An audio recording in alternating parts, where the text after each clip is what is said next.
Hello student, मैं एकता सिंह आप सभी का ज्ञान चैतन्य चैनल में बहुत बहुत स्वागत करती हूँ। आज के इस वीडियो में हम जैन साहित्य, जैन संगीतियाँ, इसके अलावा जैन धर्म का पतन कैसे होता है ये भी देखेंगे। कुछ अन्य जैन साहित्य इसके बारे में भी यहाँ पर देखेंगे। इसके अलावा जैन साहित्य, जैन धर्म में कला से रिलेटेड कौन कौन सी चीज़ें हैं, कौन कौन से मंदिर हैं, तो ये सारी चर्चा आज हम इस वीडियो के माध्यम से करने वाले हैं। तो ये जो वीडियो है वो नेट यूजीसी नेट हिस्ट्री के अकॉर्डिंग है, क्योंकि उसमें बहुत ज़्यादा हमें पढ़ना पड़ता है, इसलिए ये बहुत ही विस्तार में वीडियो बनाए गए हैं। तो शुरू करते हैं। सबसे पहला यहाँ पर है प्राचीनतम जैन ग्रंथ को पूर्व, मतलब जो सबसे प्राचीन है, जो कि महावीर स्वामी जी ने के द्वारा लिखे गए थे, तो उनको ही क्या कहा जाता है, पूर्व कहा जाता है। माना जाता है कि ग्रंथों की जानकारी केवल भद्रबाहु को थी। जब भद्रबाहु, अब ये भद्रबाहु जो है चंद्रगुप्त मौर्य के साथ तो दक्षिण चले जाते हैं, और जो स्थूल बाहु बसते हैं उन्हीं के नेतृत्व में एक सभा आयोजित की जाती है, और इसी सभा में क्या है, ये जो ग्रंथ हैं वो यहाँ पर दोबारा से उनको रिकॉल किया जाता है। तो इस सभा में 14 पूर्वों का स्थान किन्होंने ले लिया, 12 अंगों ने ले लिया। और इसके यहाँ पर आगे है कि 14 जो पूर्व थे वो महावीर द्वारा प्रचारित सिद्धांत संग्रहित थे। इसलिए ये जो 14 पूर्व हैं ये क्या है, प्राचीन जैन ग्रंथ है। जैसा कि यहाँ पर बताया गया है कि प्राचीन जैन ग्रंथ जो हैं वो पूर्व कहे जाते हैं, और ये जो 14 पूर्व हैं ये महावीर द्वारा ही प्रचारित सिद्धांत संग्रहित थे। तो ये जो हैं भद्रबाहु यहाँ से चले जाते हैं क्योंकि उनको ही याद थे, और फिर जब चले जाते हैं तो स्थूल बाहु क्या करते हैं, इन 14 पूर्वों के स्थान पर 12 अंगों को लाते हैं। आगे देखते हैं। स्वयं महावीर ने इसे अर्ध मगधी प्राकृत भाषा में अपने शिष्यों तक पहुंचाया था। तो जो यहाँ पर 14 पूर्वों की बात हो रही है, जो कि महावीर स्वामी ने इसे अर्ध मगधी प्राकृत भाषा में अपने शिष्यों तक पहुंचाया था। अब हम बात करेंगे यहाँ पर, चूंकि उत्तर भारत में कौन थे, श्वेतांबर थे, जो सफ़ेद कपड़े पहनते थे, और जो श्वेतांबर के आगमों में 12 पूर्वों के स्थान पर अंग जो हैं वो बनाए गए 12, और इसी के 12 उपंग बनाए गए, 12 अंग बनाए गए और 12 उपंग बनाए गए। तो प्रत्येक अंगों के साथ साथ एक उपंग संबद्ध था, इसलिए 12 क्या है, अंग है, और 12 ही क्या है, उपंग है। तो एक एक करके देखते हैं। सबसे पहले हम यहाँ पर अंगों को देखते हैं। तो सबसे पहले है आचरंग, सूत्र, कृदंग, स्नाग,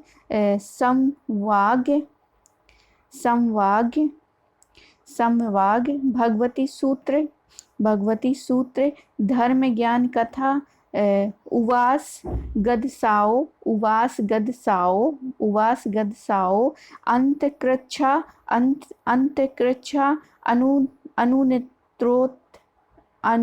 अनुत्रोपातिक। आगे है प्रश्न व्याकरण हो गया, विवाक, श्रुतम हो गया, और लास्ट वाला है दृष्टिवाद। अब दृष्टिवाद जो है वो पूरी तरह से उपलब्ध नहीं है। क्यों नहीं है? क्योंकि जिन लोगों ने इन सभी का निर्माण किया था उसमें से उनको 12वां जो दृष्टिवाद है वो अच्छे से याद नहीं था, इसलिए ये क्या है, लिखा या फिर उपलब्ध नहीं है। तो ये बात हो गई अंगों की। अब हम उपांग की बात करते हैं। तो यहाँ पर है औपपातिक, प्रज्ञापना, चंद्र प्रगृप्ति, जम्बूद्वीप प्रगृप्ति, सूर्य प्रगृप्ति, निर्यावली, कल्पावंशिका,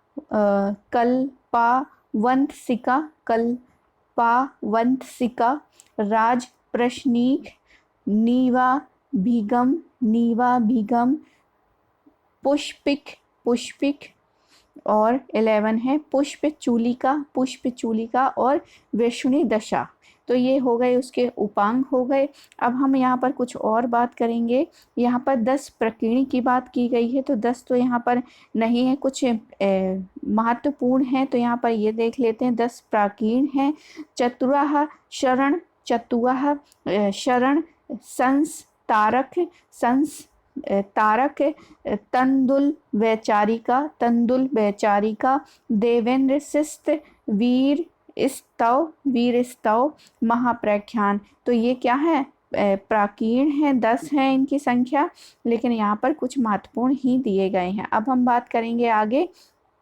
6 छंद सूत्र हैं, यहाँ पर 6 छंद सूत्र हैं और 4 मूल सूत्र हैं। तो 6 छंद सूत्र यहाँ पर नहीं दिए गए हैं, 4 मूल सूत्र हैं, उसको देखते हैं। तो उत्तराह यनन सूत्र, 10 वैकालिक सूत्र, आवश्यक सूत्र, ओक निर्यति सूत्र। तो ये 4 मूल सूत्र हैं। ये सारे के सारे क्या हैं, ये जैन साहित्य हैं।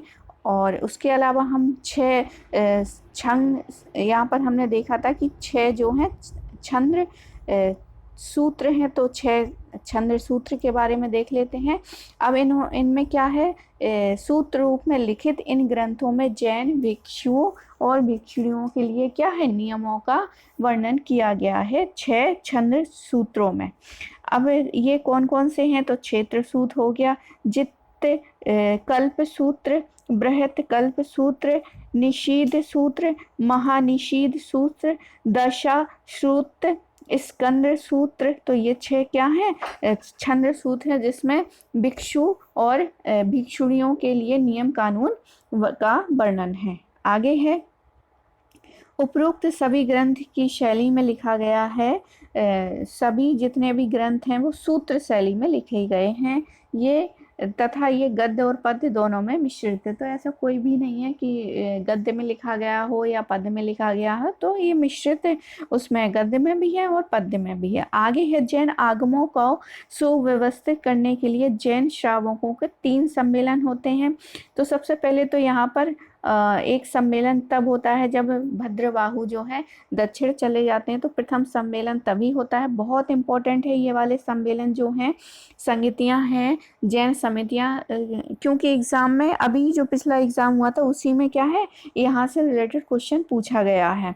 तो यहाँ पर देख लेते हैं, बहुत ध्यान से देखना है। तो पहला सम्मेलन जो है 322 से लेके 298 ईसा पूर्व, यानी 222 से लेके 298 ईसा पूर्व की यहाँ पे बात हो रही है। और किसके समय में, चंद्रगुप्त मौर्य, उस समय उनका काल चल रहा था, मतलब समय चल रहा था। और कहाँ पर हुआ था, पाटलिपुत्र में हुआ था। पाटलिपुत्र में हुआ था, चंद्रगुप्त मौर्य के समय में हुआ था। और इसके अध्यक्ष कौन थे, तो उत्तर में तो स्थूलभद्र थे, तो स्थूलभद्र हो जाएंगे। और इसमें क्या कार्य किया गया, वही कार्य किया गया जो अभी हमने ऊपर पढ़ा था कि 11 अंगों का प्रणयन, और 12वां अंग किसी को याद नहीं था, तो 11 अंगों का प्रणयन किया गया। इस सम्मेलन को पाटलिपुत्र वाचना भी कहा जाता है, मतलब यहाँ पर पढ़ा गया, उन 11 अंगों को पढ़ा गया। इसी सम्मेलन के पश्चात जो है जैन धर्म का विभाजन किस में हो जाता है, श्वेतांबर और दिगंबर में हो जाता है। तो पहला बहुत इंपॉर्टेंट है, कहाँ पर हुआ था, फिर से देखते हैं। पहला जैन सम्मेलन जो है हमें पाटलिपुत्र में देखने को मिलता है। इसका समय जो रहता है 322 से लेकर 298 ईसा पूर्व। और ये किसके समय में हुआ था, चंद्रगुप्त मौर्य के समय में हुआ था। इसके अध्यक्ष स्थूलभद्र। और इसमें क्या क्या कार्य किया गया था, तो 11 अंगों का प्रणयन किया गया था, और 12वां तो किसी को याद नहीं था। और देखते हैं इसको, इस पूरे उसको पाटलिपुत्र वचना, क्योंकि ये पाटलिपुत्र में ही हुआ था। और इसमें ही जैन धर्म 2 भागों में डिवाइड हो जाता है, दिगंबर और श्वेतांबर। आगे देखते हैं हम, द्वितीय कब होता है, द्वितीय होता है 300 से लेके 313 एडी। तो पहला वाला बीसी में होता है और दूसरा वाला एडी में होता है, ये भी हमें याद रखना है। दूसरा वाला 300 से लेके 313, 300 से लेके 313। और स्थान कहाँ पर है, मथुरा। पहला वाला पाटलिपुत्र, दूसरा वाला मथुरा। और इसको इसके अध्यक्ष होते हैं आर्य स्कंदिल, आर्य स्कंदिल। द्वितीय वाला आर्य स्कंदिल, पहला वाला स्थूल भद्र। इसको मथुरी वाचना के नाम से भी जाना जाता है, क्योंकि मथुरा में हुआ है इसलिए यहाँ पर भी वाचन किया गया, तो इसको मथुरी वाचन के नाम से जाना जाता है। तो यहाँ पर फिर से देख लेते हैं, पहला वाला जो है ईसा पूर्व हुआ था, पहला वाला जो है ईसा पूर्व हुआ था 322 से लेके 298। दूसरा वाला 300 से लेके 313 एडी में हुआ था, स्थान जो है मथुरा दूसरा वाला। पहला वाला पाटलिपुत्र, पहले के अध्यक्ष स्थूलभद्र और दूसरे के अध्यक्ष आर्य स्कंदिल। आगे देखते हैं तीसरा सम्मेलन जो है 453 ईस्वी में बल्लभी गुजरात में हुआ था। तो तीसरा वाला जो है गुजरात में हुआ था, बल्लभी गुजरात में हुआ था 453 ईस्वी में। और इसके अध्यक्ष जो हैं देवर्दी क्षमा श्रवण है। कौन है इसके अध्यक्ष? देवदी क्षमा श्रवण है। इसमें कार्य क्या किया गया था? तो कार्य जो है इसमें किया गया था कि इस संबल में सभी आगम साहित्य को लिपिबद्ध किया था। अभी तक क्या किया था? सिर्फ वाचन ही कर रहे थे, लेकिन अब यहाँ पर क्या है? लिपिबद्ध कर दिया गया। तो एग्जाम में कभी पूछे कि इसके जो साहित्य हैं 11 अंग, उपांग और जो छंद वगैरह वो सब जो लिखित किए गए हैं वो तीसरे सम्मेलन में किए गए हैं। और ये जो हुआ था बल्लभी गुजरात में हुआ था। देवर्दी क्षमा श्रवण इसके अध्यक्ष थे। और यहाँ पर 11 अंगों को भी लिपिबद्ध किया गया और 12 अंग दृष्टिवाद यहाँ पर नष्ट मान लिया, क्योंकि जब श्रवण का टाइम था तो वो किसी को याद ही नहीं था, तो हम इसमें मान लिया कि 12वां जो है पूर्णतया नष्ट मान लिया गया। आगे हम और बात करेंगे, इम्पोर्टेंट है कुछ अन्य जैन ग्रंथों की जो कि हमें यूजीसी नेट में हमें देखने को मिलते हैं। तो भगवती सूत्र में किस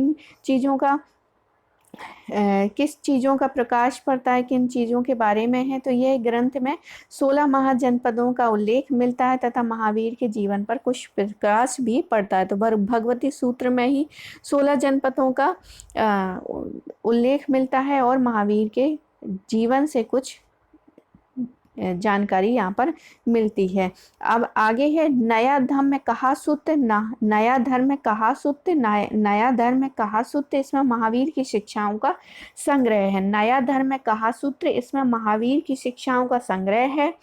कुलवय माला ये एग्जाम में पूछा जा चुका है। तो कुलवय माला किसका लेखन किसने किया है? अधोतन सूरी ने किया है। किसने किया है कुलवय माला? अधोतन सूरी ने। अधोतन सूरी ने ही कुलवय माला का लेखन किया है। और इस ग्रंथ में हूण नरेश तोड़मार की जानकारी मिलती है। एक बार फिर से देखते हैं कुलवय माला, चूंकि एग्जाम में आ चुका है, बहुत इंपॉर्टेंट है, जैन ग्रंथ है। तो कुलवय माला क्या है?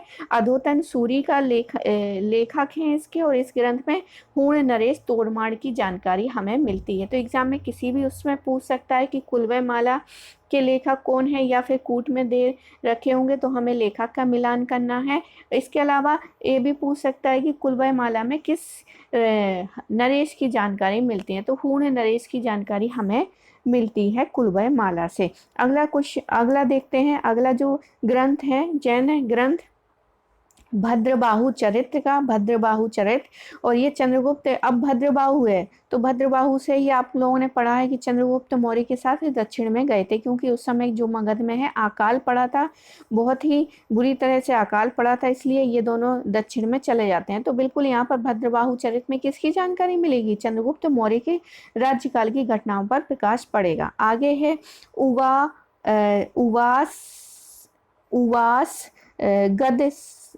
उवासक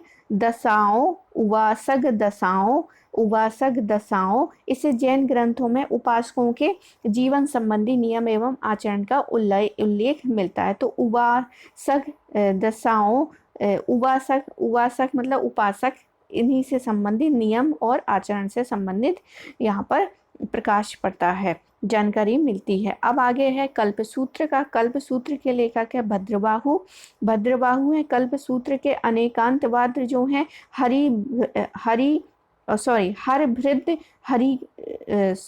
हरभृद सूरीकृत जो है अनेकांत विजय धर्म बिंदु, इसके लेखक हैं हरभृद सूरीकृत। अगला क्वेश्चन देखते हैं। लोक विभंग के लेखक हो जाएंगे सर्वनंदी। लोक विभंग के लेखक हो जाएंगे सर्वनंदी। कुछ अन्य ग्रंथ देखते हैं जैन धर्म के ही है। वसुदेव हुदी, बृहद कथा सूत्र भाष्य, आवश्यक चूर्ण, लोका पुराण, कथा कोश, प्रशस्ति संग्रह। तो ये कुछ अन्य जैन ग्रंथ थे जो कि बहुत इंपॉर्टेंट है और एग्जाम में अक्सर यहाँ से जो टफ क्वेश्चन बनते हैं वो यहाँ से बन जाते हैं। आगे देखते हैं। अब जैन धर्म का प्रसार देख लेते हैं और इससे संबंधित ये भी देखेंगे। ये भी बहुत एग्जाम में आता है कि कौन कौन से शासकों ने जैन धर्म को स्वीकार किया था या संरक्षण दिया था। तो वो सारी चीज़ें इसके अंतर्गत देखने वाले हैं। तो यहाँ पर कर्नाटक जो है यानी साउथ में जब ये धर्म जाता है तो कर्नाटक में इस धर्म का पुरातात्विक साक्ष्य हमें मिलता है किस सदी का? तो 3वीं सदी ईस्वी का हमें प्राप्त होता है। कहाँ से? कर्नाटक में। माना जाता है कि 5वीं सदी से कर्नाटक में जैन मठ स्थापित होने लगे थे जिसको बसादी कहा जाता है। तो बसादी किसे कहा जाता है? तो जैन मठ को बसादी कहा जाता है। किसको? जैन मठों को ही बसादी कहा जाता है जो कि कर्नाटक में 5वीं सदी में हमें देखने को मिलते हैं। आगे है चौथी सदी ईस्वी पूर्व। इसका प्रसार जो है कलिंग और उड़ीसा क्षेत्र में होता है। दूसरी सदी या पहली सदी ईसा पूर्व में इसका प्रसार जो है तमिलनाडु में होता है। आगे है मथुरा में भी जैन धर्म का प्रसार हुआ। यह तथ्य एक जैन मंदिर से प्राप्त होता है। इसकी पुष्टि जो है कल्पसूत्र और अस्थ वीरावली से भी की गई है। तो यहाँ पर जैन मंदिरों से भी होती है, इसके अलावा ग्रंथों से भी हो रही है, जैसे कल्पसूत्र और अस्थ वीरावली से की गई है कि मथुरा में जैन धर्म का प्रसार हुआ था।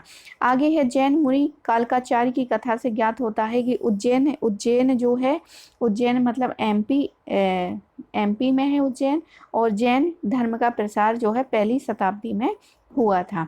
आगे है पश्चिमी भारत में ढांकरे की गुफाओं में ऋषभदेव, पार्श और महावीर आदि जैन तीर्थंकरों की मूर्तियां प्राप्त हुई हैं। दिगंबर संप्रदाय दक्षिण भारत, विशेषतः कर्नाटक, उत्तर भारत, मध्य भारत में प्रचलित था। आगे है तो यहाँ पर जो है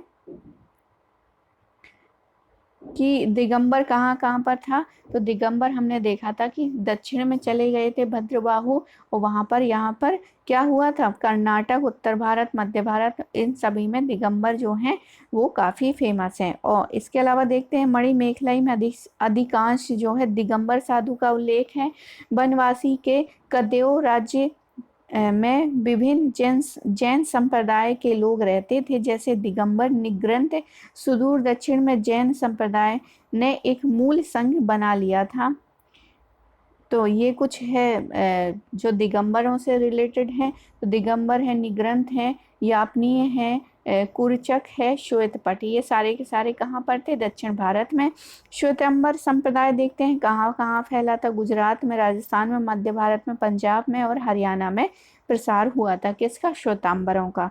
अगला है चीनी यात्री हेंगसांग के अनुसार श्वेतांबर और दिगंबर संप्रदाय के साधु तक्षशिला से पूरब में बिपला तक पाए जाते हैं और पूरब में पुण्यवर्धन तथा समतट दक्षिण पूर्वी बंगाल में निग्रंथ काफ़ी संख्या में मिलते हैं। तो ये किसके अकॉर्डिंग है? चीनी यात्री हेंगसांग के अकॉर्डिंग है। वे बताते हैं कि तक्षशिला से पूर्व में बिपला। तक्षशिला कहाँ पर है? तो तक्षशिला जो है हम देखते हैं कि ये पश्चिम में है, और पूरब जो है बिपला तक यहाँ पर कौन मिलते हैं? दिगंबर और श्वेतांबर साधु आसानी से मिल जाते हैं। और पूरब की बात करें तो पुण्यवर्धन, पूरब में पुण्यवर्धन तथा समतट यानी दक्षिण पूर्वी बंगाल में निग्रंथ काफ़ी संख्या में मिलते हैं। आगे है अधिकांश जैन व्यापार तथा उद्योग। अधिकांश जैन जो हैं वो व्यापार में ही लगे हुए थे और उद्योगों में लगे हुए थे, किंतु महाराष्ट्र एवं कर्नाटक में कुछ जैन लोग क्या है खेती किया करते थे। लेकिन खेती को क्या है, अब चूंकि खेती करेंगे तो उसमें कीट पतंगों को मारना पड़ेगा, तो ये क्या है, उसका विरोध करते हैं। कृषि कार्य की निंदा की गई है। कहाँ पर? जैन धर्म तथा सामान्य जैन के लिए इसे तिरस्कृत काम बताया गया है। तो अधिकांश जो जैन हैं वो ज़्यादातर जो है वो उद्योगों में ही और व्यापार में ही लगे हुए थे। आगे है जैन धर्म के संरक्षक शासकों के बारे में देख लेते हैं। सबसे पहले हर्यवंश जो कि मगध में था। तो अजातशत्रु और उसका पुत्र उदयन जैन से काफ़ी उन्होंने उसको संरक्षण दिया, बढ़ावा दिया। चेदी वंश कलिंग, यहाँ पर देखते हैं कि कलिंग शासक खारवेल जो कि प्रथम सदी ईस्वी के इन्होंने कार्य क्या किया था, उदयगिरी पहाड़ियों पर भिक्षु आवास बनाए थे। आगे है गुर्जर प्रतिहार जो कि राजपूताना राजस्थान वाला है। प्रतिहार नरेश भोज द्वारा एक जैन मंदिर बनवाया गया। नांग भट्ट द्वितीय और बत्सराज द्वारा कन्नौज में एक जैन मंदिर बनवाया गया। तो गुर्जर प्रतिहारों नरेश जैसे कि भोज हो गए, नाग भट्ट द्वितीय हो गए, बत्सराज, ये तीनों के तीनों जो है जैन मंदिर इन्होंने बनवाए थे। अब गुजरात के चालुक्यों के बारे में, सिद्धराज और कुमार पाल जो हैं जैन धर्मावलंबी शासक थे, जैन धर्म को मानने वाले थे। कुमार पाल के दरबार में हेमचंद्र नामक जैन विद्वान रहते थे। इसी के लेखन के द्वारा जो है जैन ग्रंथ से संबंधित तिथियां स्पष्ट की जाती हैं। हेमचंद्र से ने ही अपभ्रंश भाषा को व्याकरणबद्ध किया है। तो यहाँ पर इम्पोर्टेंट हेमचंद्र के बारे में यह है कि अपभ्रंश भाषा को इन्होंने व्याकरण के रूप में लिपिबद्ध किया था। आगे है मालवा के परमार शासकों ने धनेश्वर सूरी और धनपाल और शांति सूरी, ये तो मालवा के परमार शासकों ने भी कुछ विद्वानों को संरक्षण दिया जो कि ये हैं धनेश्वर सूरी, धनपाल और शांति सूरी। अब हम बात करेंगे 5वीं और 12वीं सदी तक के दक्षिण भारत में। तो गंग हो गए, कदम हो गए, राष्ट्रकूट, चालुक्य और शासकों ने भी जैन धर्म को संरक्षण प्रदान किया था। राष्ट्रकूट शासकों की बात करें तो जिनसेन तथा गुणभद्र को संरक्षण दिया। राष्ट्रकूट शासक अमोघवर्ष स्वयं भी जैन था तथा उसने रत्नमालिका नामक ग्रंथ की रचना की थी। बनवासी में इन्होंने ही अगोमवर्ष ने ही, जो कि राष्ट्रकूट शासक था, बनवासी में एक जैन मंदिर भी बनवाया था। आगे बात करेंगे चालुक्य शासक पुलकेशन तथा मंत्री रवि कीर्ति जैन धर्मानुयायी था। उसने जैन मंदिर तथा बादामी की गुफाओं में जैन तीर्थंकर की मूर्ति स्थापित की थी। चौहान नरेश पृथ्वीराज द्वारा रणथंभौर में जैन मंदिर का शिखर बनवाया तथा जैन विद्वान अर्णोराज धर्म घोष सूरी का आश्रयदाता था। आगे है मध्यकाल में मोहम्मद बिन तुगलक जिनसेन सूरी, ये वो काफ़ी इम्पोर्टेंट क्वेश्चन है कि मध्यकाल में मोहम्मद बिन तुगलक के समय में भी उन्होंने जिनसेन सूरी नामक जैन विद्वान के प्रशंसक थे। कौन? मोहम्मद बिन तुगलक। अकबर के दरबार में भी जैन विद्वान रहते थे। तो जिस समय हम पढ़ेंगे तो उधर हम इन सब के बारे में भी देखेंगे। तो यहाँ पर एक ओवरव्यू लिया है। आगे देखते हैं। अब हम यहाँ पर देखते हैं जैन धर्म की भाषा क्या थी। तो प्रारंभिक में जैन आचार्यों ने संस्कृत भाषा को छोड़ दिया और जो वहाँ की लोकल या कहें अर्ध मगधी भाषा को ही अपनाया ताकि उनका ज़्यादा से ज़्यादा जो है विचार फैल सकें। तो संस्कृत को छोड़ दिया था। आगे है अनेक जैन ग्रंथों की रचना सौर सैनी भाषा में हुई है। तो अनेक जैन ग्रंथों की रचना सिर्फ अर्ध मगधी में नहीं, सौर सैनी भाषा में भी हुई है। हमें याद रखना है सौर सैनी भाषा में हुई है। उसने उत्तर भारत में अपभ्रंश, गुजराती, राजस्थानी और पुरानी हिंदी भाषा के विकास में भी महत्वपूर्ण भूमिका निभाई है। दक्षिण में बात करें, ये तो बात थी उत्तर की, उत्तर भारत की। अब हम दक्षिण भारत में बात करें तो तमिल हो गई, तेलुगु हो गई, कन्नड़ हो गए और मराठी भाषा के विकास में भी इन्होंने जैन धर्म के आचार्यों ने भूमिका निभाई। अब हम कला की बात कर लेते हैं कि कला किस प्रकार से जैन धर्म में हमें देखने को मिलती है। तो प्रारंभ में जैनियों ने स्तूप का निर्माण करवाया और बाद में मूर्ति कला एवं मंदिरों का विकास होता है। तो प्रारंभ में स्तूपों को निर्माण कराया। कर्नाटक में हमने पढ़ा था कि एक मठ बनवाया था जिसको बसावी कहते हैं। आगे है पटना में लोहानीपुर में प्राप्त जैन मूर्ति आरंभिक मूर्तियों में से एक है। तो कभी एग्जाम में पूछा जाए कि जैनों की आरंभिक मूर्तियां में से निम्नलिखित में से कहाँ की है। तो पटना के लोहानीपुर से प्राप्त होती है। कुषाण काल में जैन जो है मथुरा जो है जैन कला का एक महत्वपूर्ण केंद्र था। गुप्त काल में जैन कला की मथुरा शैली उन्नत अवस्था में थी। राजस्थान में आबू पर्वत तथा वास्तुपाल एवं तेजपाल ने संगमरमर से दिलवाड़ा का जैन मंदिर बनवाया था। सौराष्ट्र में शत्रुंजय की पहाड़ी पर अनेक जैन मंदिर बनवाए, जिसमें आदिनाथ का मंदिर विख्यात है। आगे झांसी के देवगढ़ और राजस्थान के ओसिया के अभिलेखों में शांतिनाथ एवं महावीर के जैन मंदिरों का उल्लेख मिलता है। जोधपुर के निकट रौनकपुर में भी एक जैन मंदिर का अवशेष मिलता है। चित्तौड़ के एक किले में एक जैन स्तंभ यानी टावर प्राप्त हुआ है। भागलपुर के मादर पर्वत पर जैन मंदिर प्राप्त हुआ है। इसके अलावा सबसे इम्पोर्टेंट जो है कला से रिलेटेड ये वाला है कि जैनों ने ही चित्रकला के विकास में महत्वपूर्ण भूमिका निभाई थी और पहली बार तालपत्र का प्रयोग किया था। तो सबसे इम्पोर्टेंट इसमें यही है कि जैनों ने चित्रकला में अपनी यानी पेंटिंग में अपनी दिलचस्पी दिखाई और भूमिका निभाई इसको बढ़ाने में। और सबसे पहले जो है चित्रकला में तालपत्र का प्रयोग करने वाले जैन धर्म वाले ही थे।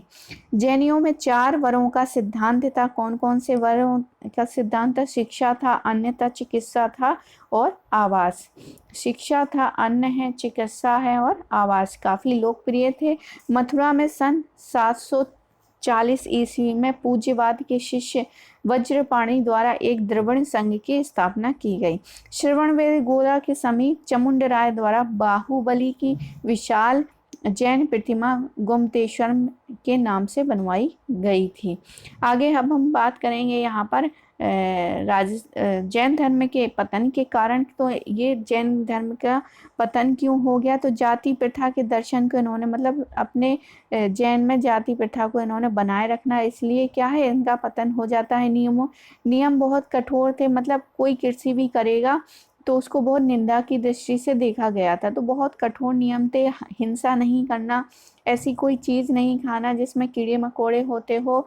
तो इस तरह से चीज़ें थी। जैन धर्म में अनेक विभाजन हमें देखने को मिलते हैं। बाद में बहुत सारी चीज़ें बदल गई, उन्होंने जो हिंदू धर्म में चीज़ें थी उनको ही क्या है ग्रहण करते गए। और आगे है ब्राह्मण धर्म का उत्थान। और फिर जो ब्राह्मण धर्म में बुराइयां आ गई थी तो हिंदू धर्म के लोगों ने भी अपने धर्म को क्या किया, उदार बनाते चले गए। इसलिए क्या है ब्राह्मण धर्म के उत्थान से जैन धर्म में क्या हो गया, पतन के कारण बन जाता है। अहिंसा पर दुराग्रही के स्तर पर बल देना। तो मैंने बताया कि अहिंसा किसी प्रकार से नहीं होना चाहिए, चाहे वो कीट पतंग ही क्यों ना हो।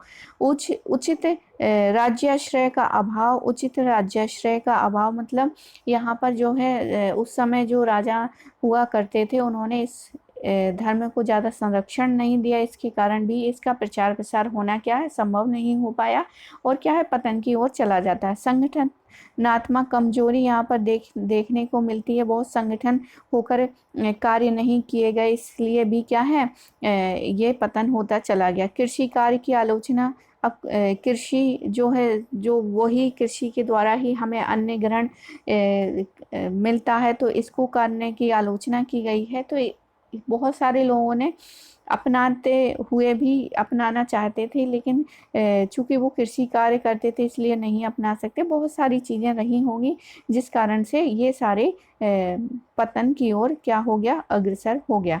तो आई होप आपको ये जो जैन धर्म का टॉपिक था आपको पूरे अच्छे से समझ में आया होगा।